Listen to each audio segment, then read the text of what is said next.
2 akan mempresentasikan materi bab 6 yang berjudul Pembidangan Ilmu Hukum. Sebelumnya, perkenalkan, nama saya Prita Rusegran sebagai moderator. Dan saya Chris Petrowondo sebagai pemateri pertama. Saya Sebastianus Yudin Kisah sebagai pemateri kedua. Saya Eusebius Mintak sebagai pemateri ketiga. Saya Yohanes Vinicius Dakunya sebagai pemateri keempat. Begitu perkenalan singkat dari kelompok kami. Sekarang saya mempersilakan kepada pemateri 1. Baik, terima kasih. Yang pertama, bentuk hukum. Bentuk hukum itu ada dua. Ada hukum tertulis dan hukum tak tertulis. Hukum tertulis ditemukan dalam peraturan perundang-undangan, misalnya dalam kurun undang-undang. Yang kedua, hukum tak tertulis, hukum adat yang hidup dan ditaati dalam masyarakat walau tidak dibukukan. Yang kedua, kodifikasi. Kodifikasi adalah proses pembukuan jenis hukum tentu dalam satu kitab undang-undang secara sistematis dan lengkap.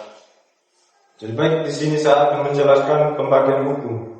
Pembagian hukum dibagi menjadi 6. Yang pertama hukum material, yang kedua hukum formal, yang ketiga hukum publik, yang keempat hukum privat, yang kelima ius constitutum, yang keenam ius constitutandum. Yang pertama hukum material. Hukum material ini menjelaskan aturan yang mengatur kewajiban, kepentingan, atau berupa perintah atau larangan. Yang kedua, formal.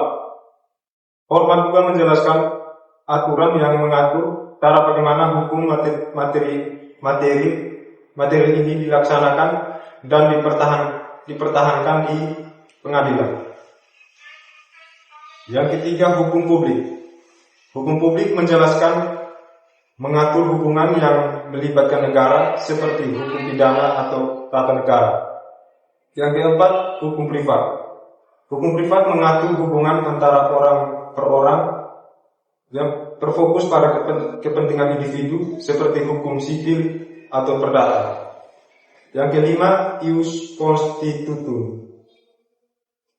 Hukum ini menjelaskan hukum positif, hukum yang berlaku sekarang di suatu tempat.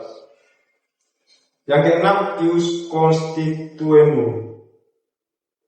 Hukum ini menjelaskan hukum ius constituendum, hukum yang diharapkan atau dicita-citakan berlaku di masa depan. Yang ketiga, konsep dasar subjek. Subjek hukum adalah pemegang hak dan kewajiban menurut hukum dalam kehidupan sehari-hari yang menjadi subjek hukum dalam sistem hukum Indonesia yang sudah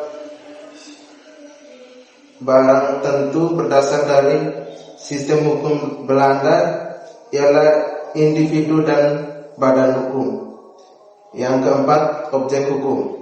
Objek hukum ialah segala sesuatu yang berhubungan guna bagi subjek hukum dan yang dapat menjadi objek sesuatu perubahan. Hukum CST Kanil 1989.